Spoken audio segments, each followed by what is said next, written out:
Hello बच्चों, let's read the question. The question says predict the sign of delta S for the following changes. First is freezing of water, second is carbon graphite to carbon diamond, and third is H2 gas changing to H2 gas but first at 1 bar and second at 10 bar.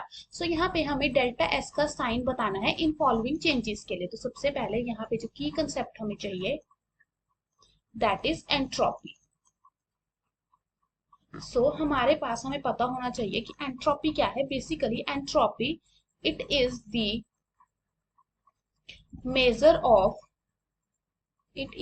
measure of randomness or disorder of system. हमारे पास क्या होता है कि अगर हम gases, liquid और solid की बात करते हैं तो सबसे ज्यादा जो रैंडमनेस होती है वो गैसेस में होती है, देन लिक्विड में और देन सॉलिड में. सो दैट मीन सबसे ज्यादा जो हमारे पास एंट्रोपी होती है वो गैसेस में होगी, फिर लिक्विड में, फिर सॉलिड में.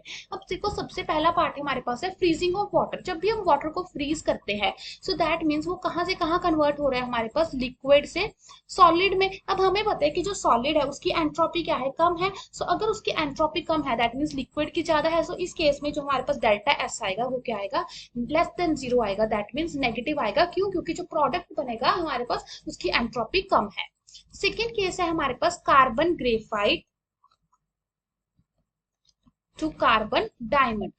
इस केस में जो एंट्रोपी देखी जाती है वो क्या होता है कि that entropy is less than zero. Why is it so? Because हमारे पास क्या होता है कि जो डायमंड है इसका जो स्ट्रक्चर होता है वो ज्यादा पैक्ड होता है, मोर ऑर्गेनाइज्ड होता है. जितना पैक्ड स्ट्रक्चर ज्यादा होगा उसमें रैंडमनेस उतनी कम होगी. इस केस में डेल्टा एस क्या होगा, less than zero.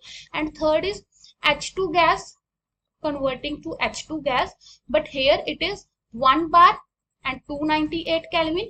Here it is 10 bar and 298 Kelvin.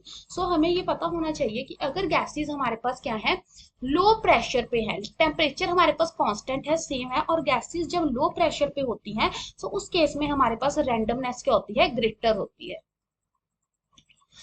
I can say कि हमारे पास जो रिएक्टेंट है उसमें जो प्रेशर है वो कम है, रैंडमनेस वहां ज्यादा होगी. इसका मतलब प्रोडक्ट में रैंडमनेस क्या है, कम है. दैट मीन्स डेल्टा एस क्या हो जाएगा इस केस में, जीरो, अगेन नेगेटिव.